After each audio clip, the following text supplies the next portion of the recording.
A great historic celebration of the Negro Leagues and baseball in general tonight at Rickwood Field, but the Giants and their pitching problems continued and they lost.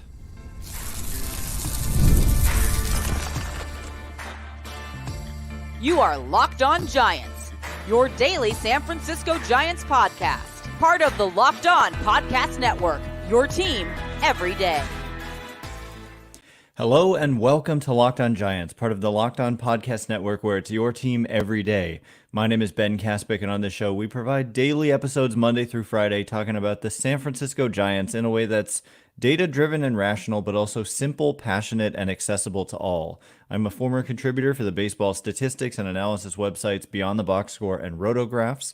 I've been podcasting about the Giants since 2015, been hosting this show for over 5 years, and I'm a lifelong Giants fan. Thank you for making Locked On Giants your first listen every day. We're free and available wherever you get your podcast, including YouTube. So check us out there if you have not already, and please hit that subscribe button wherever it is that you're following the show. Today's episode of Locked On Giants is brought to you by Tax Network USA. Did you know that it's never too late to resolve your tax issues with the IRS? Don't wait. Reduce your tax debt and get help from a team of licensed tax professionals. Call 1-800-549-1000 or visit tnusa.com/lockedon. And coming up on today's show, yes, this was a great night for baseball, but a bad night for the Giants in terms of the 2024 season. And, they won their first game of this road trip in Chicago in dramatic fashion with Tyro Estrada hitting that 3-run homer in the ninth to go from a 2-run deficit to a 1-run lead.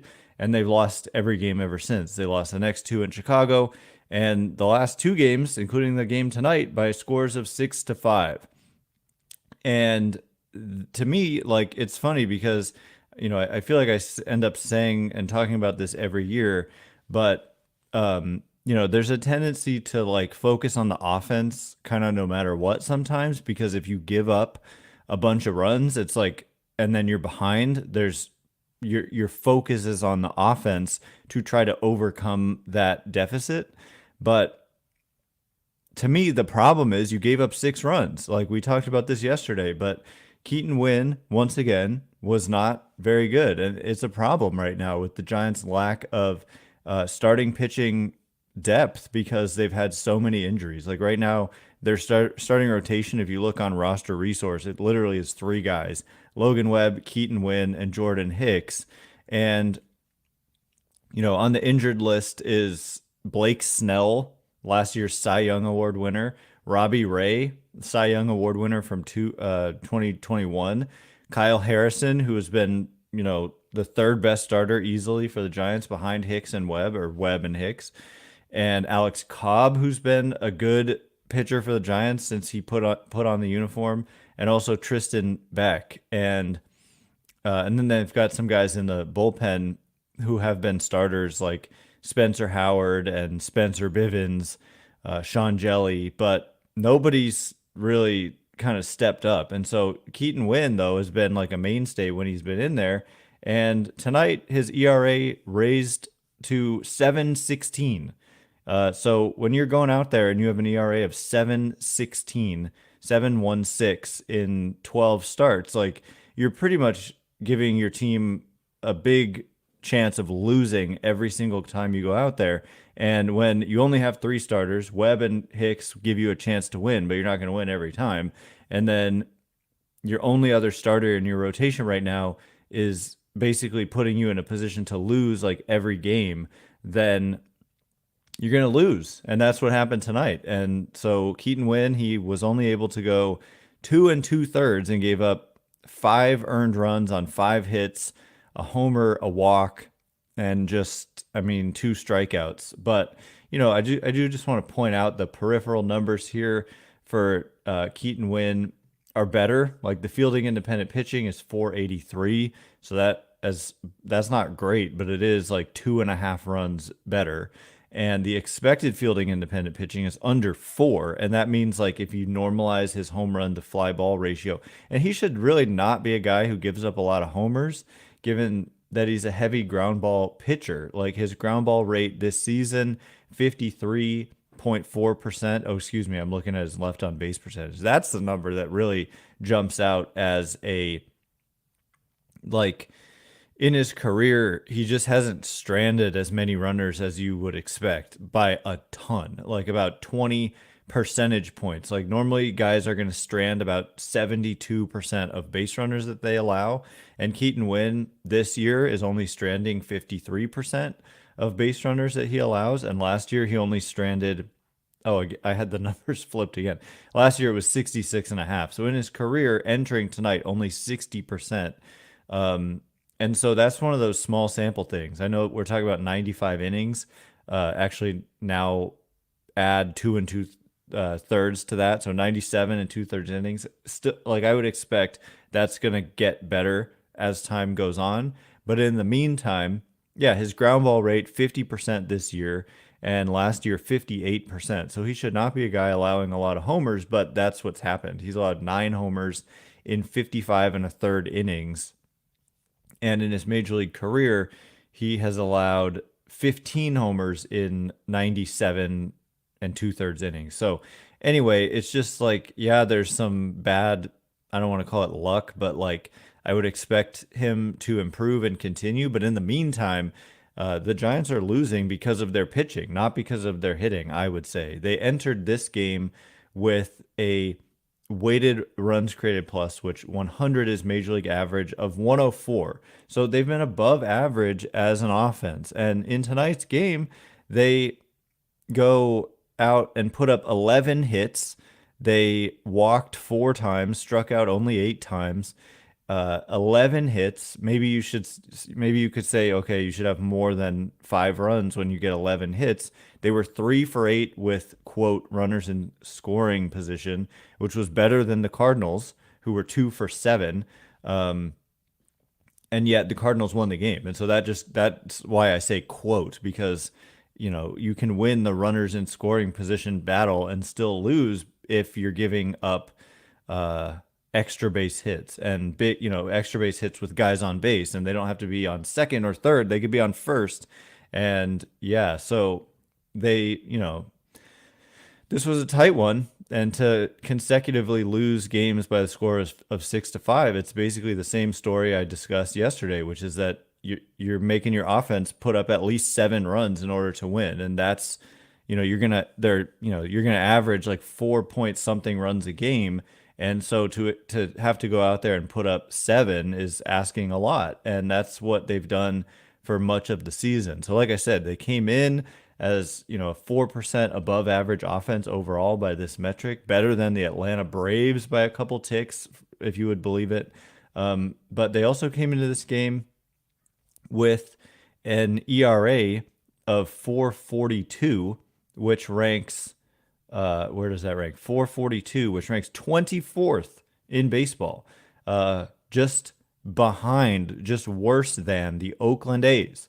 So stop focusing on the offense and start focusing on the pitching. The Giants' problem right now is mostly the pitching. It is not the hitting. And I just think there's a tendency to, again, if you fall behind because of your pitching, you're looking at the hitters to try to come back. And then if they don't do it, you're like, the hitters didn't do it. But it's like, well, if you put up 5 runs, but you're allowing like 0 or 1 or 2, you're just, having a cakewalk and feeling great about yourself. And so the problem is that's not what they've been doing. And so anyway, more about the Giants pitching woes, more about this game, which was, I almost wish it wasn't a Giants game or that they had won, so we could focus more on what was great about this celebration of the Negro Leagues and of Willie Mays tonight. But because of the loss and because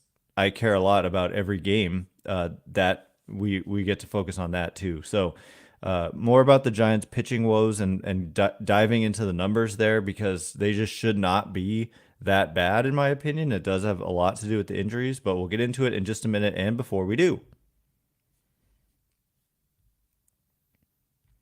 today's episode is brought to you in part by Tax Network USA. Here on Locked On Giants, we pride ourselves on getting you the latest news for your team, whether it's the offseason, the draft, spring training, or the playoffs. It's year round. You know what else is year round? Collection season. Just because tax season is over doesn't mean the IRS will stop coming after you for unfiled taxes. The IRS can garnish your wages, levy your bank accounts, and even seize your property.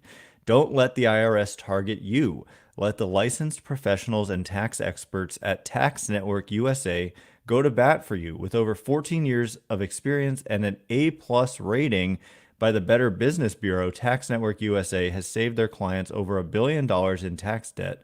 Whether you owe taxes, have complicated matters that require tax planning, or you finally hit that parlay this season and need help correctly filing, call 1-800-549-1000 or visit tnusa.com/lockedon. See the link in this episode description below. Today's episode is also brought to you in part by Policy Genius. With Policy Genius, you can find life insurance policies that start at just $292 per year for $1 million of coverage. Some options offer same-day approval and avoid unnecessary medical exams. Their proprietary technology makes it easy to compare personalized quotes and policies from top-rated insurers side by side. Policy Genius's team of licensed experts is here to answer questions, handle paperwork, and help you make decisions with confidence. They work for you, not for the insurance companies. From exploring coverage options to making policy adjustments as your life changes, Policy Genius is your advocate at every step. And Policy Genius is committed to your information remaining secure. Your security is their priority. They use industry-leading security practices to help keep your information safe. Check life insurance off your to-do list in no time with Policy Genius. Head to policygenius.com/lockedonmlb or click the link in the description to get your free life insurance quotes and see how much you could save. That's policygenius.com/lockedonmlb.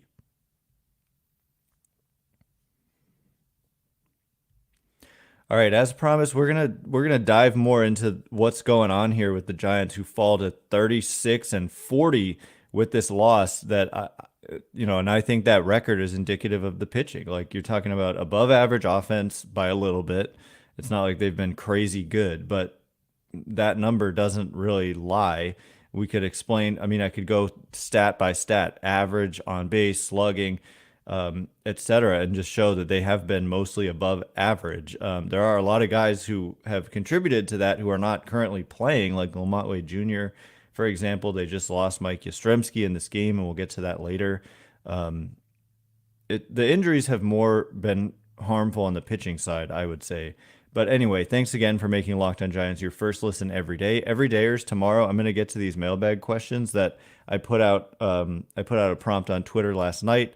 There weren't that many questions that came in, and so I'm going to send it out again, and we'll get to those, which are going to include some of your favorite memories and kind of stories about Willie Mays. I want to just throw those out there and share your thoughts and experiences. So I'll retweet that if you want to just check it out on Twitter at Ben Kaspic. And just, it's on there on my timeline. It might be like the second most recent thing that I've written. So just reply and we'll get to that tomorrow. Are you watching Fox Sports or ESPN on your TV all day? Do you have to turn down the volume with all of that shouting? Make the switch to Locked On Sports today, a free 24/7 sports streaming channel programmed for you every day to bring you the biggest stories without all the screaming. Locked On Sports today brings you can't-miss analysis, opinions, and news, streaming 24/7 on YouTube or the free Amazon Fire TV channels app, part of the Locked On Podcast Network, where it's your team every day. A reminder, you can catch every pitch of the Giants' hometown broadcast with SiriusXM. Just download the SXM app and search the word Giants. So, the pitching woes, like I said, I could go line by line. I mean, the fact that you're behind the Oakland A's, one thing I just right away have to point out is that this is ERA, right? And this was coming into tonight, 4.42, and all of the runs tonight, I believe, were earned. Five earned for Keaton Winn, and 1 earned for Randy Rodriguez. So, an ERA of 6. Well, actually, they only pitched 8 innings and gave up 6 runs, so it's actually higher than that on the night. But when I look at the teams in terms of the worst ERAs in the league, the Giants are the only team up until we get all the way to number 17 at where we find the Padres. The Giants are the only team with like a fielding independent pitching that is in the threes when their ERA is in the fours. And so normally, essentially, if you have a fielding independent pitching that's 3.92, which is where the Giants are at, your ERA is not going to be half a run higher than that. And so there's some element of, I don't know if it's luck, I don't know, exactly how you want to quantify it. The average on balls in play they've allowed is 311, which is the second highest in baseball, behind only the Rockies. And that ballpark in Denver is always Rockies are gonna lead the league in this category pretty much every year because of Coors Field. And the Giants' left on base percentage is eighth worst at 69.4%. So this is another sustainability number. And I would basically expect by the end of the year these numbers to come down, and hopefully that ERA ends up closer to the fielding independent pitching is kind of what I'm saying. And so the fielding independent pitching is 3.92, which ranks 12th best. And so if you're 12th best in fielding independent pitching and their offense, I mean, if you're say that they were 12th best in like ERA and their weighted runs created plus is 13th best in baseball, not in the National League, but you're firmly in the top half there. And so that doesn't equate to a below 500 team, especially 4 games below 500. Yes, you got to factor in like defense and base running, but by wins above replacement, their Giants are 13th as a position player unit, like their hitters. When you combine offense, base running, and defense, Fangraphs has them at 13th, kind of tied for 12th with the Royals. And again, a tick above the Braves, believe it or not. But it's the pitching. It is plain and simple the pitching. And so when I click on the Giants and their pitchers, what we're going to find is that, by ERA, let's, make the minimum like at least, I don't know, 10 innings and just see what's going on here. So Kai Tang is blowing things up at the back end with a 9.82 ERA. Blake Snell with an ERA of 9.5, and he's injured. Mason Black was supposed to be, a part of this staff, and he came in with an ERA of 8.79, expected ERA of 8.97, so he earned that ERA. Blake Snell, for what it's worth, his expected ERA is about 5 runs better than his actual ERA. Nick Avila, who was recently DFA'd, coming in with an ERA of 8.49. Keaton Winn, 52 and 2/3 innings. That's among the top. That's probably fourth on the team by quite a bit. The next closest player is a reliever, Ryan Walker, at 38 innings. So Keaton Winn, he's logged quite a few innings, and he's put up an ERA coming into today that was 6.66. And like I said, it's over 7 now. What, 7.12, 7.16. So that hurts. Whereas you've got Logan Webb at 2.99. You've got Kyle Harrison at 3.96. And then he has a freak little sprained ankle injury in the weight room. And Jordan Hicks at 2.82. And so you've got some guys at the front who were, with Harrison, like that's a solid 1, 2, 3. And then on the injured list, you've got, Robbie Ray, Alex Cobb. I'm definitely forgetting. I know Tristan Beck, but Blake Snell. If you go Logan Webb, Jordan Hicks, Blake Snell, Kyle Harrison, Robbie Ray, Alex Cobb, I mean, they have the potential to be one of the better starting staffs in baseball. And so that's why this team remains a team that, like, if those guys can get healthy, they can go on a run and make it into the playoffs. And then if those guys are healthy and pitching up to their capabilities, which is no guarantee, like we've seen with Blake Snell, and, we don't know what they're going to get out of Robbie Ray or Alex Cobb, but like we'll see. And they have big time capabilities. And then at the back end of your bullpen with Camilo Doval, Tyler Rogers, Ryan Walker, it's a solid back end of the bullpen as well. I know Camilo Doval has had his struggles, but Ryan Walker has been fantastic. Tyler Rogers, for the most part, has been fantastic in his whole career, including this year. I know he recently kind of coughed up a game, and Doval definitely has had his struggles. Ryan Walker, to me, the most kind of impressive standout. Randy Rodriguez has great stuff. Ryan Walker, by the way, pitched tonight again, and I think it was another 1-2-3 inning. 3 hitters faced, 2 strikeouts. Man, Ryan Walker is just doing unbelievable things. 51 strikeouts against 7 walks in 39 innings for Ryan Walker. 2.31 ERA, 2.12 fielding independent pitching. Coming into the game, 2.91 expected ERA. So Ryan Walker, like his emergence as a dynamite kind of not closer, but reliever, I think is underrated. And if Doval continues to struggle, you do have a bona fide kind of potential replacement, I think, in Ryan Walker.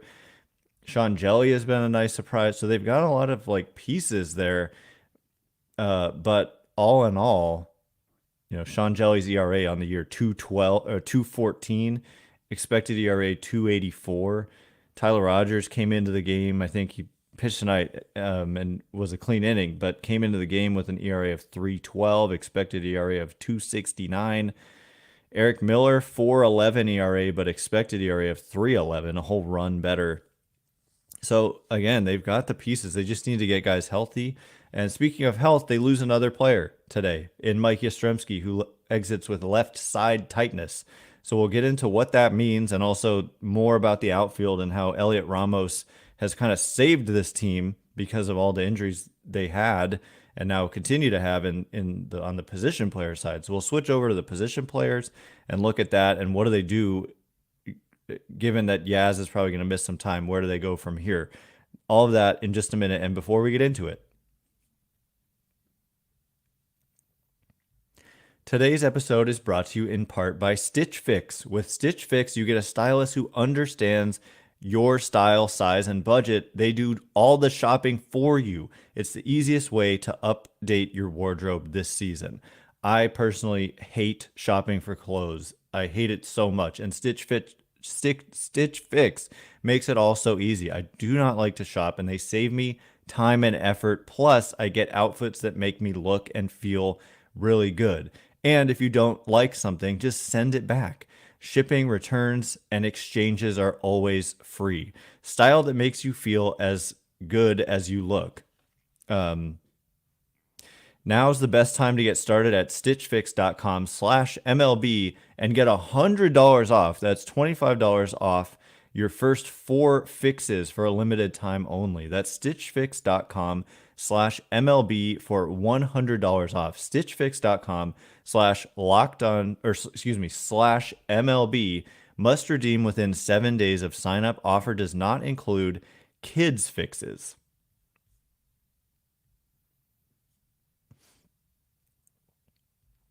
All right, as promised, we're going to switch over to the position player side of things and how the Giants lost another player. They also got another big hit from, their center fielder in this game that was so much about Willie Mays and what he meant to the game and to the sport and to the country and to the world. I mean, Willie Mays is just such an icon, and obviously we lose him the other day. And so this game, it would be nice if the Giants were playing well and we could kind of more so focus on the symbolism of this game. But I think, given losing 3 straight, falling 4 under 500, having another injury, and the way that they're losing right now, kind of warranted talking about that. But it was really cool to have this game and to see this game and for the Giants to be involved. I personally feel lucky that the team that I watch was involved in this game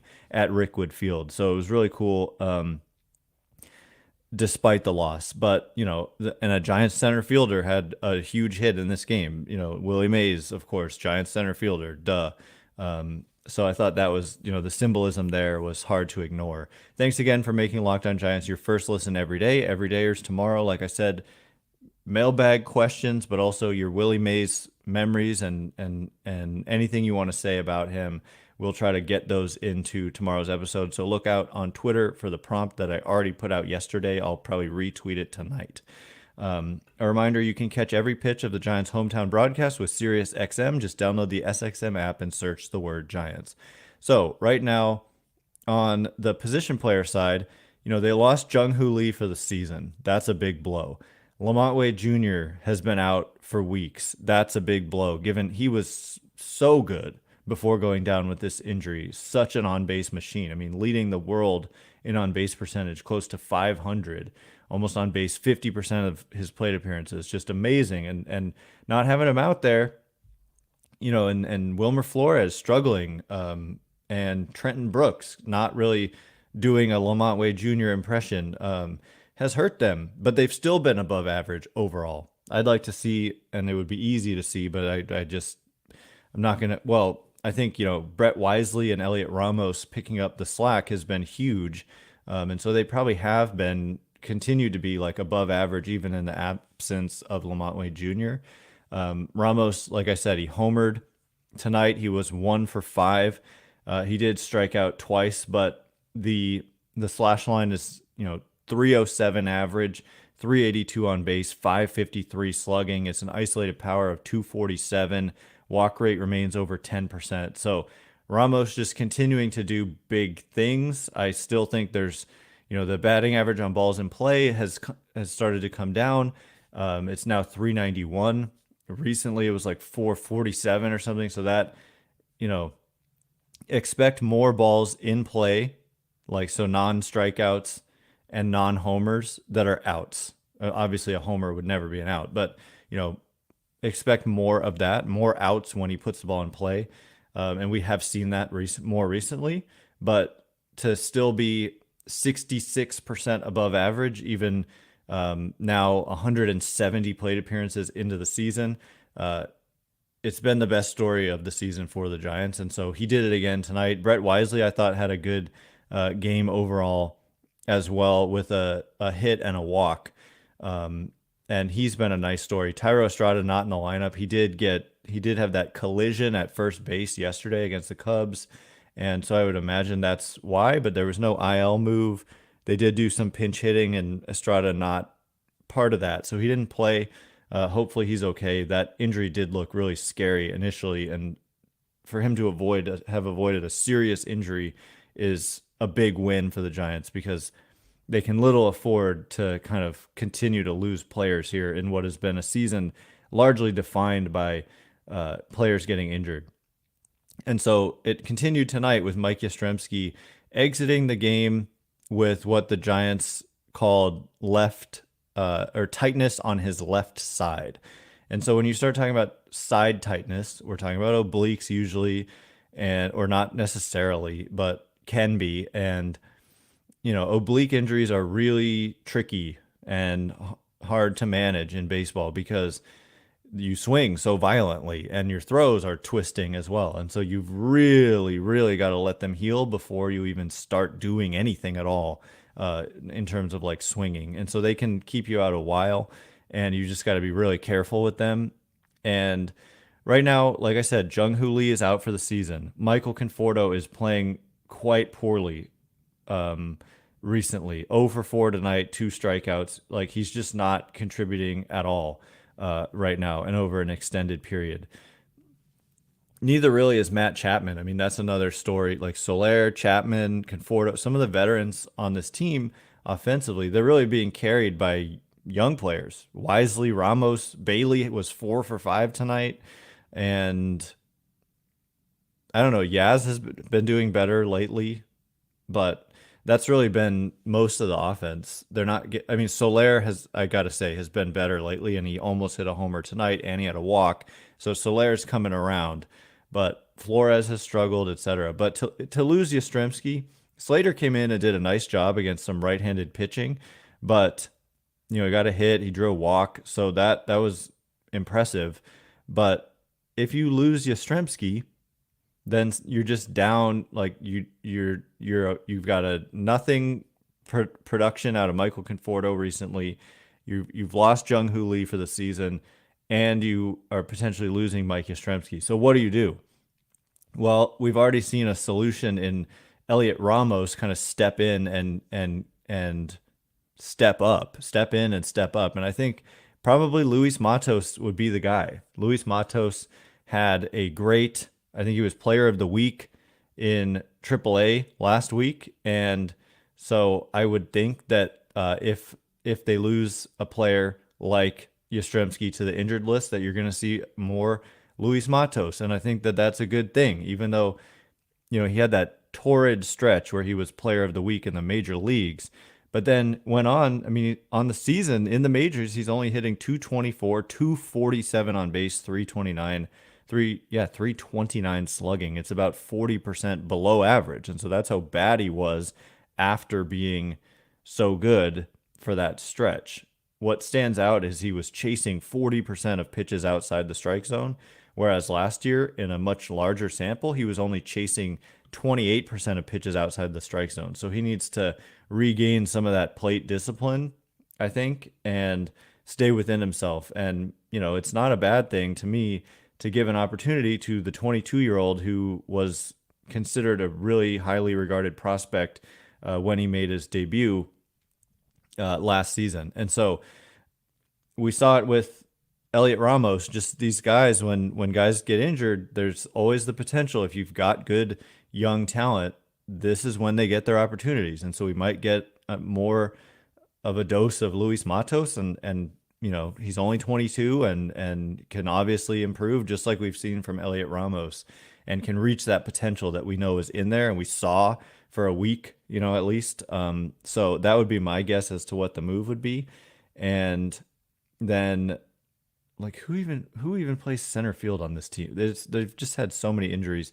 Oh, it's been Heliot Ramos. So then you'd be looking at probably Conforto in left and Matos in right. And so we'll see. We'll have to get an update on Yastrzemski. But, and if there is one, I'll provide that tomorrow. Anyway, that is all the time we have for today. Thanks again for making Locked On Giants your first listen every day.